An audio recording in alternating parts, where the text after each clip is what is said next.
Ей было 48, но когда она заходила в комнату, время словно замедляло свой ход. Наталья, подруга моей тещи, женщина, которая одним лишь взглядом могла заставить мужчину забыть собственное имя. В ней не было той кричащей, дешевой красоты, которую сейчас так часто пытаются выдать за эталон. Нет, это была благородная, породистая элегантность, приправленная легким налетом хищной уверенности. Высокая, со стройной фигурой, которой позавидовали бы 20-летние девушки, она двигалась с грацией кошки, знающей себе цену. Ее темные, цвета крепкого кофе, волосы мягкими волнами спадали на плечи, обрамляя лицо с тонкими, аристократическими чертами. Но самым гипнотическим в ее облике были глаза, глубокие, зеленые, как лесное озеро в сумерках. В этих глазах всегда горел едва заметный, насмешливый огонек. Стоило ей посмотреть на меня, как по коже пробегал едва уловимый электрический разряд. От нее пахло чем-то дорогим, теплым и невероятно манящим, смесью дорогого парфюма с нотками ванили, сандала и какого-то едва уловимого запретного искушения. Я почувствовал этот запах в самый первый день нашего приезда, и этот аромат врезался в мою память навсегда. Все началось в середине июля, когда мы с моей женой Машей решили провести целый месяц за городом, у ее мамы, моей тещи Галины Петровны. Теща жила в просторном, добротном двухэтажном доме на окраине тихого дачного поселка, окруженного густым сосновым бором. Для меня это была отличная возможность отдохнуть от душного мегаполиса, постоянных звонков и работы за компьютером. Я планировал работать удаленно, дышать свежим воздухом и проводить вечера на террасе. Маша безумно радовалась этой поездке. Она давно хотела побыть с мамой, помочь ей по хозяйству и просто отвлечься от городской суеты. Мы приехали субботним днем. Погода стояла невероятно жаркая, воздух буквально плавился от зноя. Мы разгрузили машину, занесли чемоданы в нашу комнату на втором этаже и спустились на веранду, где Галина Петровна уже суетилась, накрывая на стол. Теща у меня женщина простая, добродушная, но очень суетливая. Она безумно любила дочку и ко мне относилась вполне сносно, без типичного тещиного пиления. «Андрюша, Машенька, как же я рада!» — щебетала Галина Петровна, расставляя тарелки. «Садитесь скорее, все свежее, только с грядки. А еще к нам сегодня Наташа обещала заглянуть. Вы же помните Наташу? Мою лучшую подругу». Маша улыбнулась и закивала, а я лишь неопределенно повел плечом. Из рассказов жены я знал, что Наталья — давняя подруга ее матери, они дружили еще со студенческих времен. Но Наталья долгое время жила за границей, потом удачно вышла замуж, развелась, вернулась в Россию и построила успешный бизнес. В поселке у нее был шикарный современный коттедж, буквально в паре сотен метров от дома тещи. Я видел ее мельком всего один раз, на нашей свадьбе года 3 назад, но тогда мне было совершенно не до маминых подруг. Ближе к вечеру, когда жара начала понемногу спадать, у калитки раздался негромкий сигнал автомобиля. Через минуту на дорожке показалась Наталья. На ней был легкий, полупрозрачный белый сарафан на тонких бретельках, который выгодно подчеркивал ее безупречный золотистый загар. Темные очки она небрежно сдвинула на макушку. Когда она подошла к веранде, я поймал себя на мысли, что просто не могу отвести от нее глаз. Моя жена Маша, безусловно красивая девушка, милая, домашняя, в своих простых шортах и футболке с забавным хвостиком на голове. Но Наталья была из другого мира. От нее веяло невероятной женской силой и сексуальностью, которую невозможно было не заметить. «Галочка, привет, дорогая». Ее голос оказался низким, бархатистым, с легкой хрипотцой, которая мгновенно западала в душу. Машенька, взрослая какая стала, расцвела. Она обняла тещу, затем Машу, а потом ее взгляд перевелся на меня. Зеленые глаза скользнули по моему лицу, опустились к плечам и вернулись назад. На ее губах заиграла едва заметная, загадочная улыбка. «А это значит наш молодой муж, Андрей?» — протянула она, делая шаг навстречу. На свадьбе я тебя толком и не разглядела. Приятно познакомиться поближе. Она протянула мне руку для приветствия. Ее ладонь была мягкой, теплой и очень нежной. Я пожал ее руку, задержав в своей чуть дольше, чем следовало по этикету. В этот момент между нами словно проскочила невидимая искра. Мое сердце почему-то сделало лишний удар, а внизу живота появилось странное, давно забытое волнение. «Взаимно, Наталья», — ответил я, стараясь, чтобы мой голос звучал как можно более спокойно и уверенно. «Ну, раз все в сборе, давайте за стол», — весело скомандовала теща. Вечер прошел за душевными разговорами. Женщины обсуждали поселковые новости, общих знакомых и рецепты заготовок. Я в основном молчал, изредка вставляя реплики, пил прохладный лимонад и наблюдал. Я наблюдал за Натальей. Каждое ее движение было наполнено скрытым кокетством. То, как она поправляла выбившийся локон волос, как изящно держала бокал с вином, как слегка наклоняла голову, когда слушала собеседника. Но самое интересное было в том, что она тоже наблюдала за мной. Несколько раз за вечер наши взгляды встречались. Она не отводила глаза, как это делают смущенные девушки. Напротив, она смотрела прямо, открыто, с легким вызовом, словно проникая в самые сокровенные мысли. В ее взгляде читался недвусмысленный интерес. В какой-то момент, когда Галина Петровна и Маша ушли на кухню за десертом, мы остались на веранде вдвоем. Воцарилась тишина, нарушаемая лишь стрекотом цикад в траве. Наталья сделала медленный глоток из бокала, повернулась ко мне и, слегка прищурившись, спросила: «И как тебе у нас в глуши, Андрей? Не заскучаешь за целый месяц с 3 женщинами?» «Ну, пока мне все очень нравится», — улыбнулся я. «К тому же компания подобралась отличная. Скучать точно не придется». «Компания — это хорошо», — тихо произнесла она, опустив взгляд на мои губы, а затем снова подняв его к глазам. «Главное, чтобы тебе не захотелось сбежать обратно в свой шумный город. Тут, знаешь ли, тишина обманчива. Иногда под этой спокойной гладью скрываются такие омуты». Ее голос звучал тихо, почти шепотом, и в нем слышался явный скрытый подтекст. Мое дыхание перехватило. Я почувствовал, как к лицу приливает жар. «Я умею плавать, Наталья». «Омуты меня не пугают», — ответил я, принимая ее правила игры. Она тихо, бархатисто рассмеялась. Этот смех отозвался дрожью где-то глубоко внутри меня. Вот как. Это радует. Мужчина должен быть смелым.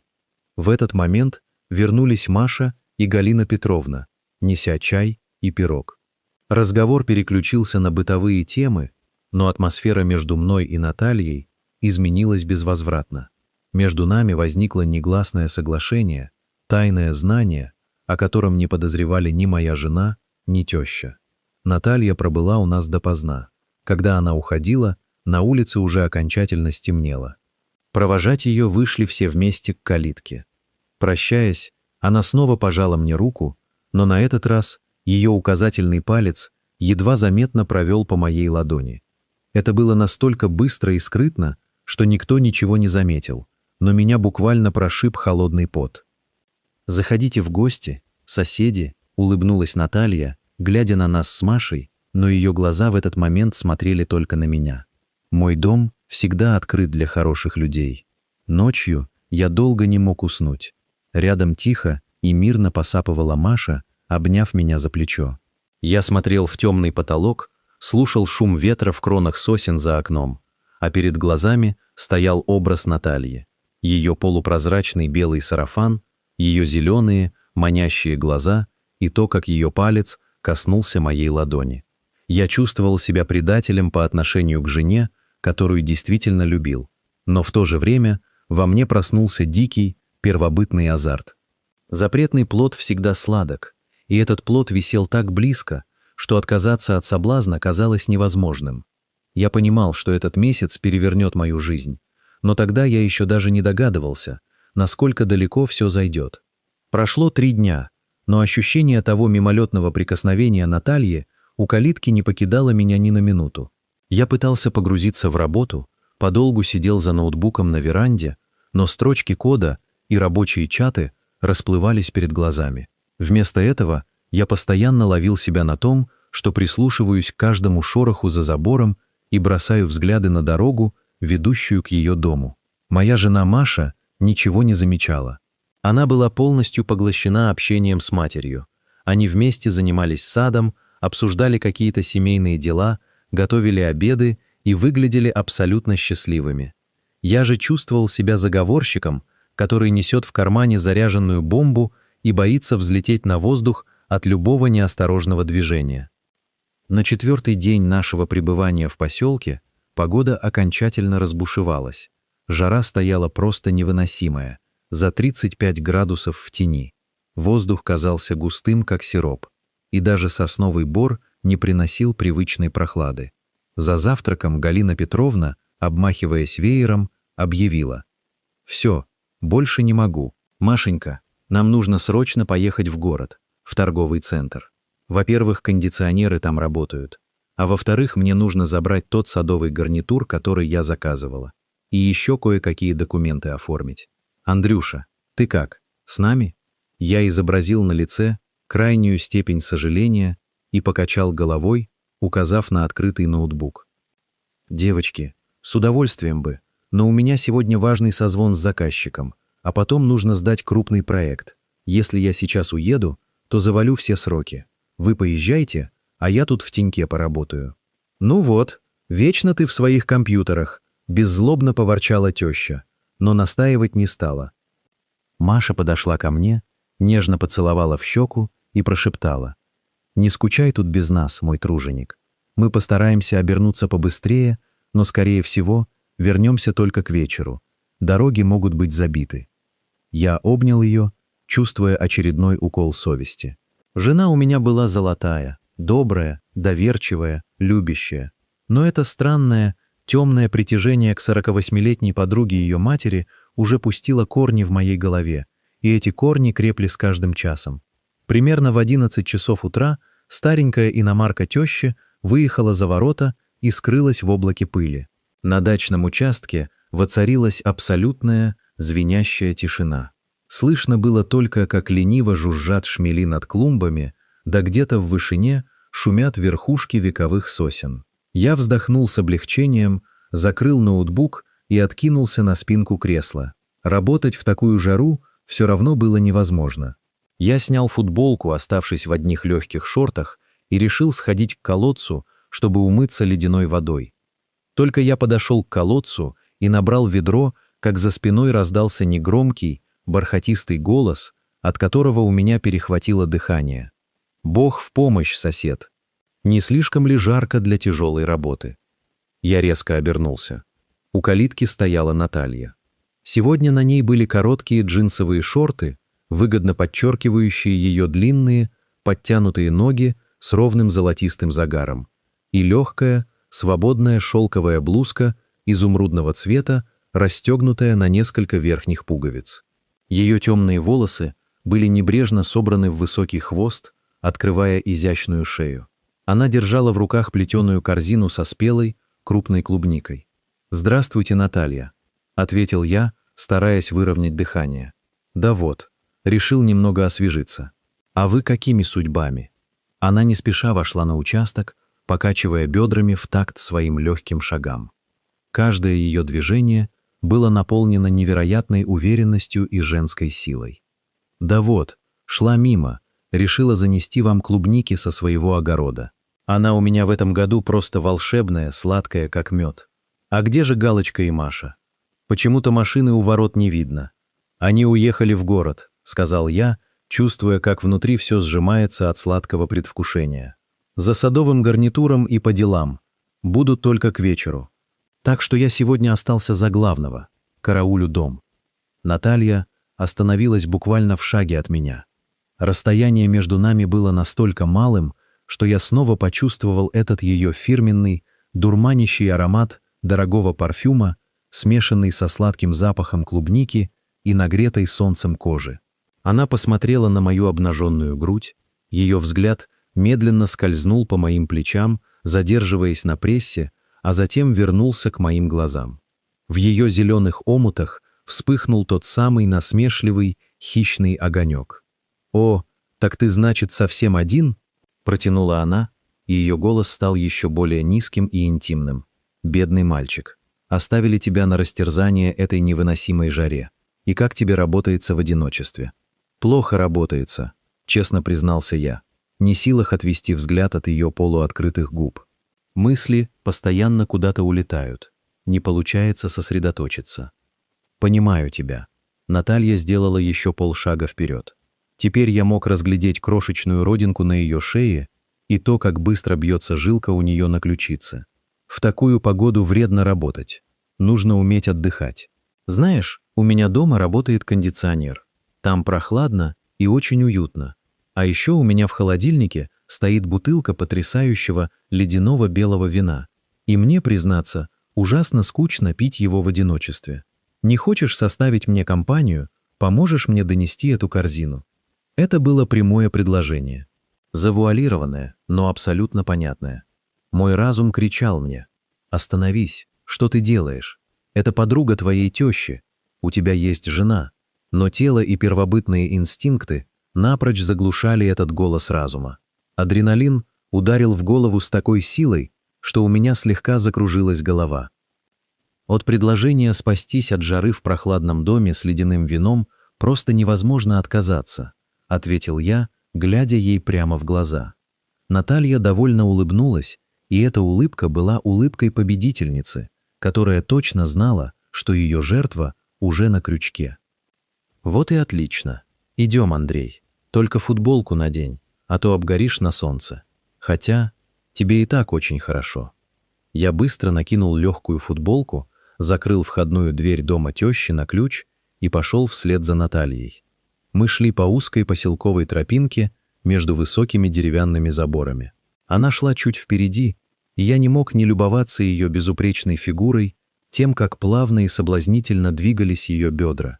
Я чувствовал себя школьником, который идет на свое первое свидание, испытывая одновременно дикий восторг и парализующий страх быть пойманным. Дом Натальи действительно отличался от скромного жилища моей тещи. Это был современный коттедж из темного дерева и стекла, окруженный ухоженным газоном и аккуратными декоративными кустарниками. Как только мы переступили порог, меня обдало приятной, спасительной прохладой кондиционированного воздуха. Внутри царил идеальный порядок. Интерьер был выполнен в спокойных, дорогих тонах. Много дерева, кожи и мягкого света. «Располагайся», — Наталья указала рукой на просторный кожаный диван в гостиной, совмещенный с кухней. «Чувствуй себя как дома. Я сейчас принесу бокалы и вино». Я сел на диван, осматриваясь по сторонам. Сердце колотилось в груди, как сумасшедшее. Через минуту Наталья вернулась. В руках она держала 2 изящных бокала на тонких ножках и запотевшую бутылку дорогого вина. Она поставила все это на низкий журнальный столик перед диваном, присела рядом и ловко откупорила бутылку. Наливая вино, она как бы случайно коснулась своим плечом моего плеча. Этот легкий контакт заставил меня внутренне содрогнуться. «Ну, за приятное знакомство и за то, чтобы жара нас не сломила», произнесла она, протягивая мне бокал. Мы соприкоснулись бокалами, раздался тонкий хрустальный звон. Я сделал большой глоток. Вино действительно было потрясающим, терпким, холодным, с фруктовыми нотками. Оно мгновенно растеклось приятным теплом по моему телу, немного снимая внутреннее напряжение. Наталья поставила свой бокал на столик, повернулась ко мне всем телом и подогнула под себя одну ногу, устроившись на диване максимально удобно. Ее изумрудная блузка слегка натянулась, очерчивая контуры ее красивой груди. «Расскажи мне о себе, Андрей», — тихо попросила она, внимательно вглядываясь в мое лицо. «Чем ты занимаешься? Как вы с Машей познакомились? Счастливы ли вы вместе? Мне действительно интересно. Галочка так много о вас рассказывает, но мне хочется услышать твою версию». Я начал рассказывать. Говорил о своей работе в сфере IT, о том, как мы познакомились с Машей в университете, как весело проходили наши студенческие годы.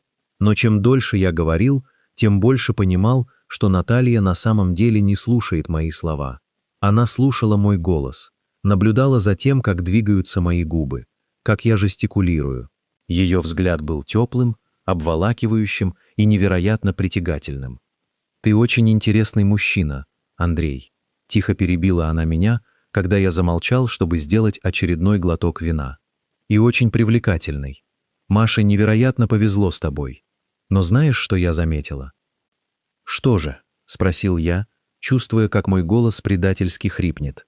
«В твоих глазах есть какая-то неудовлетворенность».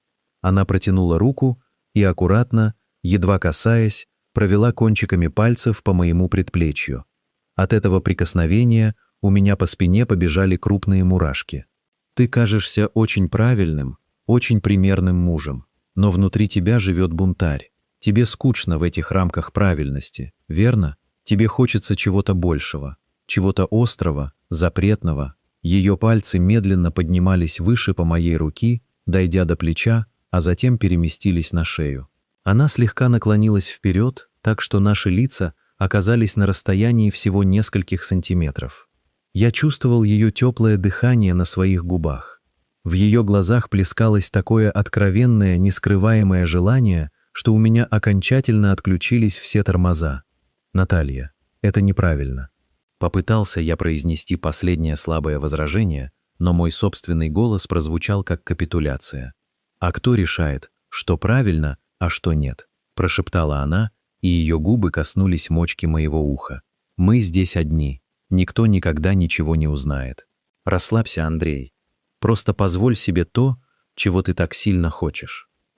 Она медленно перевела взгляд на мои губы, и в следующую секунду ее мягкие, влажные губы накрыли мои в долгом, страстном поцелуе, который стер из моей головы последние остатки здравого смысла.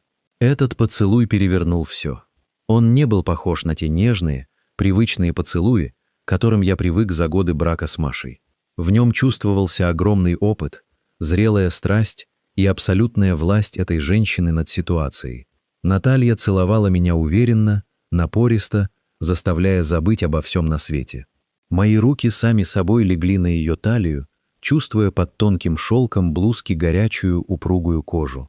Я притянул ее ближе к себе, отвечая на поцелуй с той накопившейся жаждой, которую так долго пытался в себе подавить. Она тихо, довольно застонала мне в губы, и этот звук окончательно лишил меня рассудка. Ее руки переплелись в моих волосах, прижимая мою голову еще ближе. Мы целовались так, словно от этого зависела наша жизнь, задыхаясь от нахлынувшего вихря эмоций. В этот момент для меня не существовало ни тещи, ни жены, ни того, что мы совершаем предательство. Был только этот кондиционированный полумрак гостиной, ледяной вкус вина на ее губах и сводящий с ума аромат ванили и сандала. Наталья медленно отстранилась, тяжело дыша. Ее зеленые глаза потемнели, став почти черными от возбуждения. Она посмотрела на меня с торжествующей улыбкой, слегка провела большим пальцем по моей нижней губе, стирая следы помады. «А ты еще опаснее, чем я думала, Андрюша», — прошептала она, и ее голос вибрировал от страсти. «Такой послушный мальчик снаружи и такой ураган внутри». «Ты сама этого хотела», — ответил я, тяжело переводя дыхание и не выпуская ее талию из своих рук. «Хотела», — не стала отрицать она, медленно расстегивая еще одну пуговицу на своей блузке. «И хочу прямо сейчас. Но мы не будем спешить. Я люблю, когда все происходит красиво». Она поднялась с дивана, грациозно потянулась, заставив меня снова затаить дыхание от вида ее безупречных изгибов, и протянула мне руку. «Пойдем, в спальне намного удобнее». Я встал, взял ее за руку и послушно пошел за ней на второй этаж. Каждая ступенька деревянной лестницы казалась мне шагом в бездну, из которой уже не будет возврата. Но этот страх лишь сильнее разжигал пламя внутри меня. Спальня Натальи оказалась огромной, с панорамными окнами, завешенными плотными шторами, сквозь которые едва пробивался дневной свет. Посреди комнаты стояла широкая кровать под темным шелковым покрывалом. Наталья повернулась ко мне. Ее блузка соскользнула с плеч на пол. Я замер, пораженный тем, насколько идеальным было ее тело в ее 48 лет. Никаких изъянов, подтянутая кожа, безупречные пропорции. Она подошла ко мне вплотную. помогая мне снять футболку, а затем ее ладони медленно опустились к ремню моих шорт. Следующие 2 часа пролетели как в тумане. Это была не просто близость, это была изощренная чувственная игра, в которой Наталья вела меня за собой, открывая совершенно новые грани наслаждения. Она знала каждое движение, каждый вздох, управляя моими эмоциями так, словно играла на дорогом музыкальном инструменте. В ее ласках не было спешки, только глубокое, осознанное удовольствие, от которого кружилась голова и перехватывало дыхание. Я полностью растворился в ней, отдавшись этому сладкому грехопадению без остатка. Когда все закончилось, мы лежали на шелковых простынях, тяжело дыша и глядя в потолок. В комнате царил приятный полумрак и прохлада. Наталья лежала, положив голову мне на грудь и лениво рисуя пальцем невидимые узоры на моем плече. Я аккуратно перебирал ее темные волосы, чувствуя, как постепенно возвращается способность трезво мыслить. И вместе с этой способностью в мою душу начал медленно заползать липкий, удушающий страх. Что я натворил? Как я теперь буду смотреть в глаза Маше? А Галине Петровне? Если они узнают, моя жизнь будет разрушена в одно мгновение. Моя идеальная, спокойная, выверенная жизнь превратится в пепелище. Наталья, словно почувствовав мое внезапное напряжение, приподнялась на локте и посмотрела мне в лицо. Ее взгляд снова стал понимающим и немного насмешливым. «О чем задумался, Андрюша?» — тихо спросила она. «Начались муки совести? Жалеешь о том, что произошло?» Я вздохнул, уводя взгляд в сторону. «Я не жалею, Наталья. Это было невероятно. Но я боюсь. Боюсь за Машу. Она ведь доверяет мне. И твоя подруга Галина. Если это всплывет, случится катастрофа». Наталья тихо, успокаивающе рассмеялась и нежно поцеловала меня в плечо. «Глупенький, кто об этом узнает? Я умею хранить секреты, поверь мне. В моей жизни было много тайн, и ни одна из них не вышла наружу. Маша ничего не узнает, если ты сам не выдашь себя своим испуганным видом. Просто веди себя как обычно. Мы взрослые люди, Андрей. Это просто маленькое приятное приключение жарким летом. Оно ни к чему нас не обязывает. Мы просто взяли от жизни немного удовольствия. Разве мы не имеем на это права?» Ее слова звучали очень убедительно и успокаивающе, но на душе все равно оставался тяжелый осадок.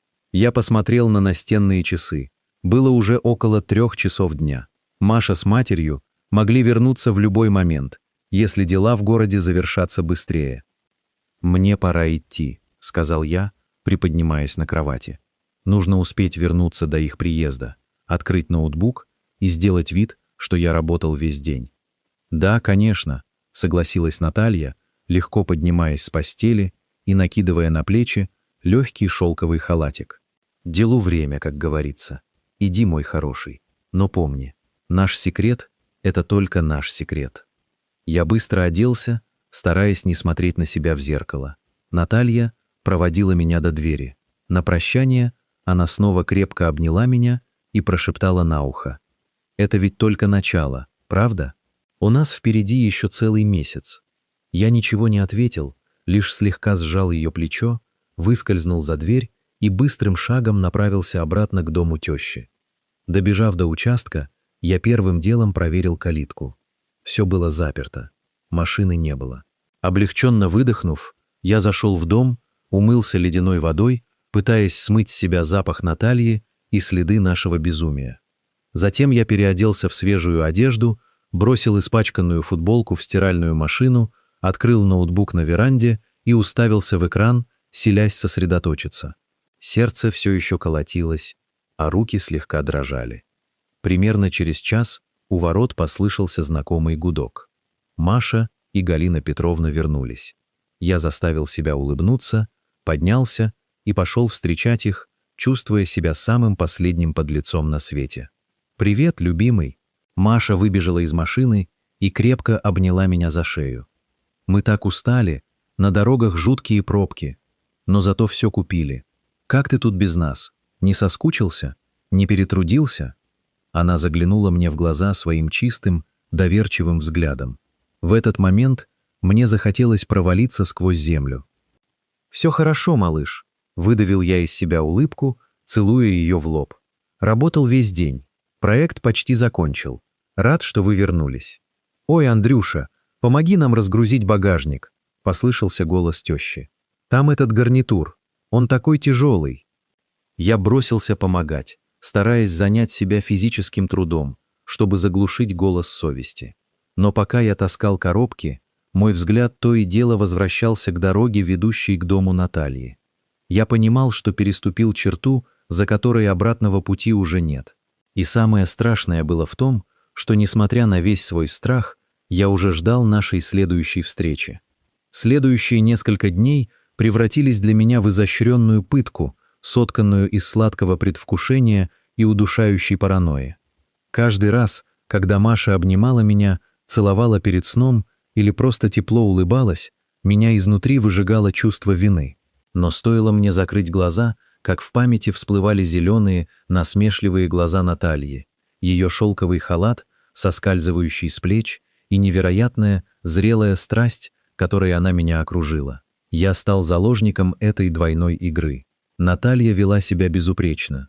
Она периодически заходила к Галине Петровне якобы по-соседски, то за рецептом пирога, то просто поболтать на веранде. При тёще и Маше она держалась со мной подчеркнуто вежливо, немного отстраненно, как и подобает взрослой подруге матери. Ни единого жеста, ни единого лишнего взгляда не выдавала нашей тайны. Но когда наши взгляды случайно пересекались в суматохе разговора, я видел в ее глазах этот торжествующий, призывный огонек. Она наслаждалась игрой. Для нее этот риск, эта близость к разоблачению были лучшим допингом. Новая возможность остаться наедине представилась через неделю. Галина Петровна решила съездить на 2 дня в соседний район к своей старшей сестре, а Маша загорелась идеей поехать вместе с ней. Они планировали зайти на местную, знаменитую ярмарку ремесел. «Андрюша, ты точно не обидишься, если мы тебя на пару дней оставим?» Заботливо спрашивала Маша, собирая небольшую дорожную сумку. Маме очень хочется съездить, а одной ей тяжело за рулем на такое расстояние. «Конечно, поезжайте, глупенькая», — улыбнулся я, стараясь, чтобы мой голос звучал максимально естественно. «Мне как раз нужно плотно заняться новым кодом. Тишина будет только на руку. Побудьте с тетей, отдохните». Когда их машина скрылась за поворотом, у меня внутри буквально все задрожало. Я знал, что Наталья знает об их отъезде. Теща сама хвасталась ей планами накануне. И я не ошибся. Не успел я допить утренний кофе, как на мой телефон пришло короткое сообщение с незнакомого номера. «Прохлада в моем доме ждет тебя. Приходи через час. Задняя калитка открыта». Мое сердце забилось в бешеном ритме. Никаких сомнений не было. Это она. Я быстро принял душ, накинул легкую рубашку и, стараясь не привлекать внимания редких прохожих на Поселковой улице, обошел участок Натальи с тыльной стороны, где густые заросли малины скрывали деревянную калитку. Она ждала меня на тенистой террасе своего дома. Сегодня на Наталье было тонкое, почти невесомое шелковое кимоно темно-синего цвета, перевязанное на талии широким поясом. Ее волосы были распущены и мягкими волнами лежали на плечах. «Ты пунктуален, мне это нравится», — тихо произнесла она, делая шаг навстречу и обвивая руками мою шею. От нее снова пахло этим сводящим с ума ароматом ванили и сандала. Я не стал ничего отвечать, просто притянул ее к себе и впился в ее губы жадным, требовательным поцелуем. Вся та плотина сдерживаемых эмоций, которую я строил последнюю неделю, рухнула в одно мгновение. «Тише, бунтарь, тише», — с улыбкой прошептала она, отстраняясь на секунду, чтобы перевести дыхание. «У нас впереди целых 2 дня. Никто не придет. Мы можем не спешить». Эти 2 дня слились в одно непрерывное, жаркое безумие. Мы почти не разговаривали о будущем или о моей семье. Эта тема была под негласным запретом. Мы просто растворялись друг в друге. Наталья открывала для меня новые грани чувственности, о существовании которых я даже не подозревал. В ее спальне, за плотно задернутыми шторами, время потеряло всякий смысл. Был только ее бархатистый шепот, тепло ее безупречного тела и сумасшедшая, запретная страсть, которая выжигала все остальное. Мы пили холодное вино, смеялись, готовили легкий ужин вместе, а потом снова возвращались в постель. В эти моменты я чувствовал себя абсолютно свободным и счастливым, хотя где-то на периферии сознания понимал, что эта свобода — иллюзия, за которую придется платить слишком высокую цену. Но настоящий кошмар начался на исходе второго дня. Было около 4 часов вечера. Мы лежали на просторной кровати Натальи, лениво разговаривая. До возвращения Маши и Галины Петровны оставалось еще как минимум 3-4 часа, поэтому мы никуда не торопились. Вдруг на первом этаже дома раздался отчетливый, резкий стук в дверь. Я мгновенно подорвался на кровати, чувствуя, как внутри все похолодело.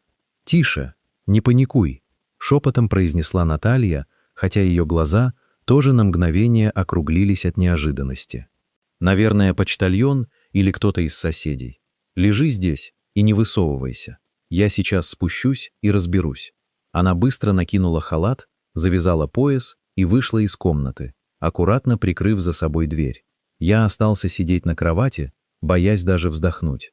Мое сердце колотилось так сильно, что, казалось, стук был слышен на весь дом. Я начал судорожно натягивать джинсы. Из прихожей первого этажа донеслись приглушенные голоса. Сначала я не мог разобрать слов, но затем один из голосов показался мне до боли знакомым. Этот веселый, звонкий тембр я узнал бы из 1000. Это была Маша. «Наташа, привет!» — донесся снизу радостный голос моей жены. «Ой, как хорошо, что ты дома! А мы пораньше вернулись, на ярмарке делать было нечего, да и тучи начали собираться, испугались грозы.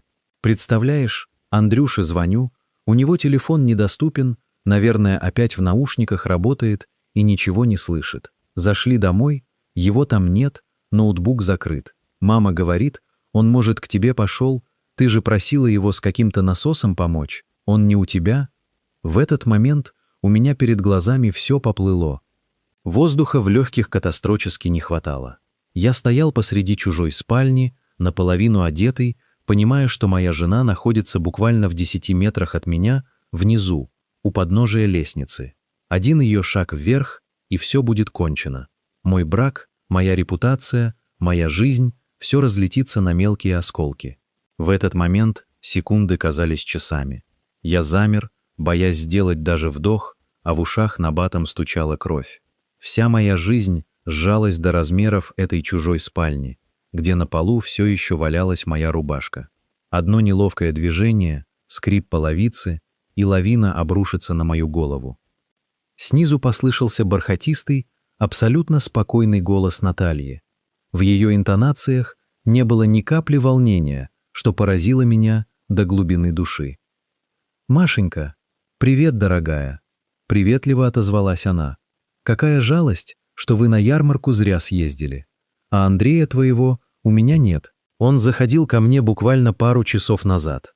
Помог переставить тяжелые вазоны на террасе, настоящий джентльмен. А потом сказал, что у него голова разболелась от этой духоты, и он пойдет прогуляться в сосновый бор, подышать свежим воздухом. Странно, что телефон недоступен, наверное, связь в лесу барахлит». «Ой, ну надо же», — вздохнула Маша.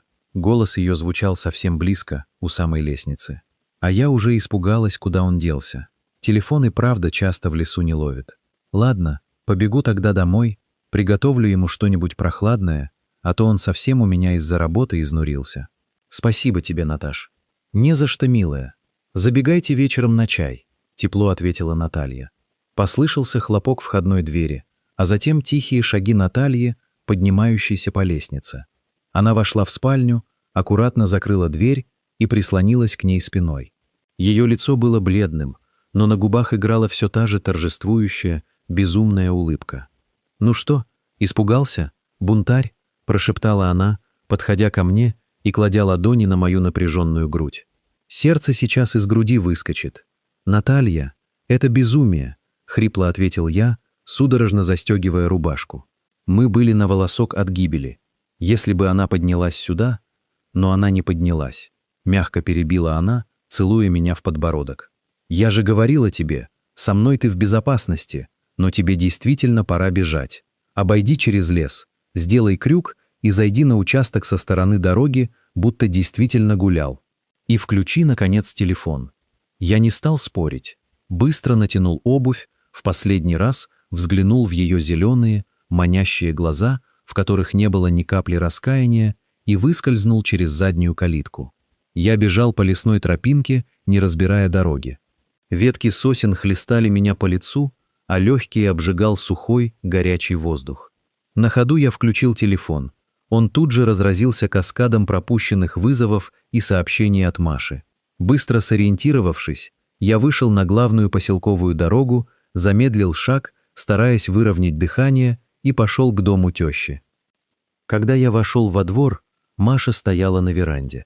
Увидев меня, она тут же бросилась навстречу. «Андрюша, ну наконец-то!» Она крепко обняла меня, прижимаясь всем телом. «Где ты был? Я так разволновалась. Телефон недоступен». «Прости, глупенькая». Я заставил себя улыбнуться и поцеловал ее в макушку, борясь с подступающей к горлу тошнотой от собственной лжи.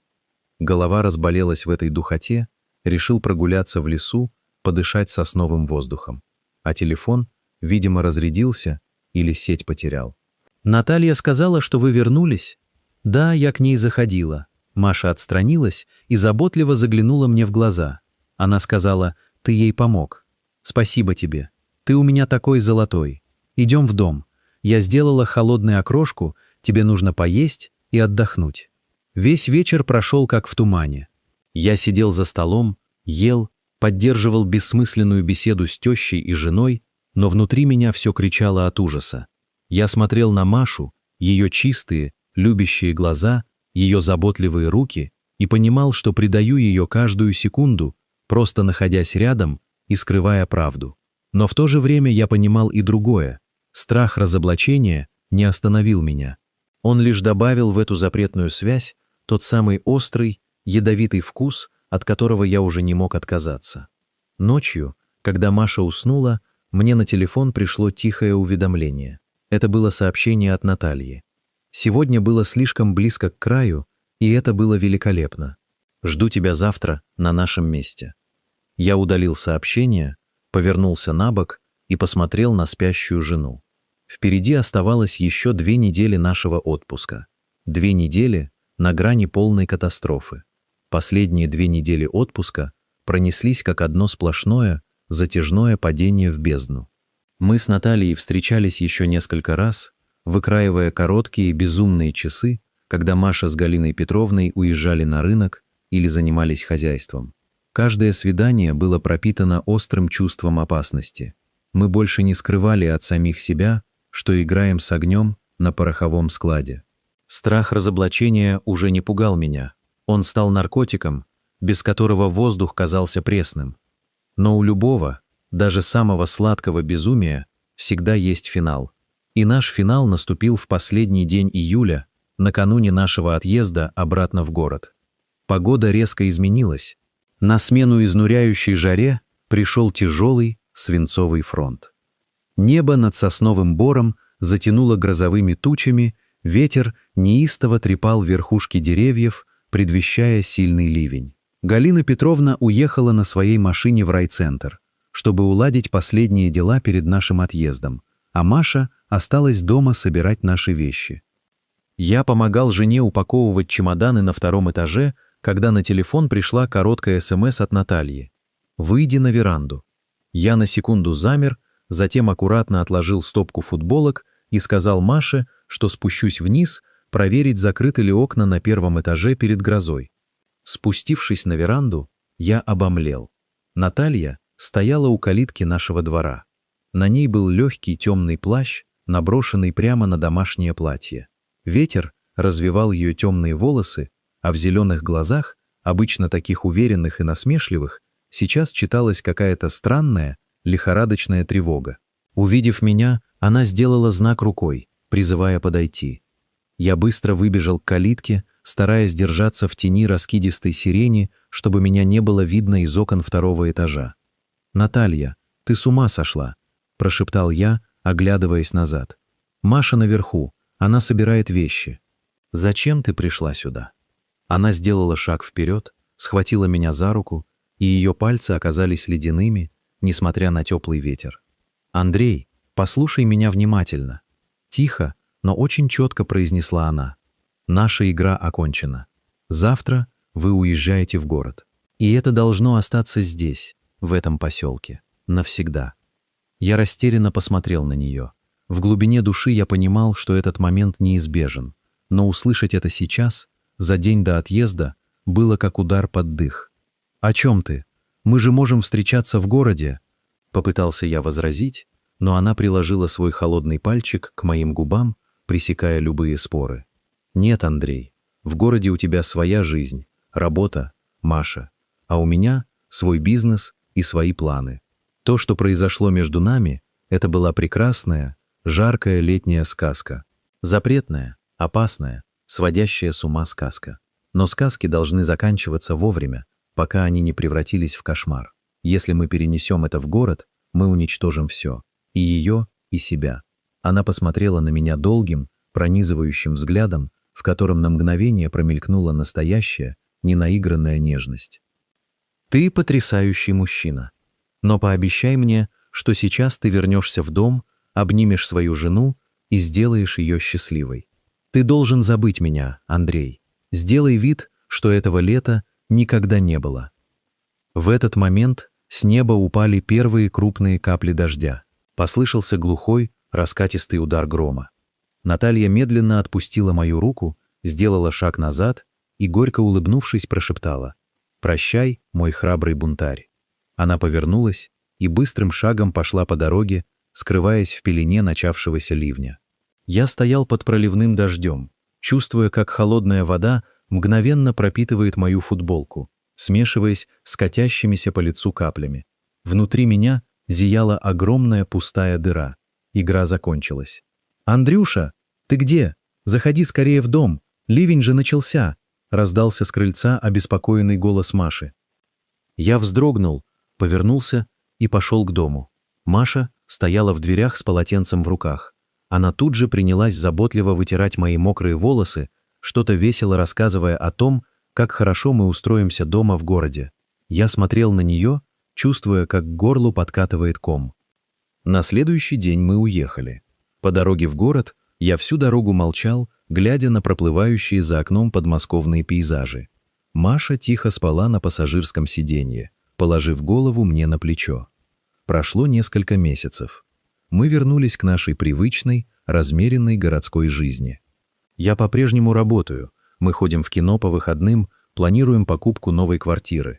Со стороны мы – идеальная, счастливая семейная пара. Но я знаю, что внутри меня что-то навсегда сломалось. Каждый раз, когда наступает дождливый осенний вечер, я закрываю глаза и мысленно возвращаюсь туда, в тихий дачный поселок, окруженный сосновым бором. Я чувствую запах ванили и сандала, слышу тихий, бархатистый смех с легкой хрипотцой и вижу глубокие зеленые глаза женщины, которая за 1 месяц показала мне, что такое настоящая, разрушительная страсть. Я храню эту тайну глубоко в себе, зная, что никогда и никому о ней не расскажу. И это лето навсегда останется моим самым сладким грехом.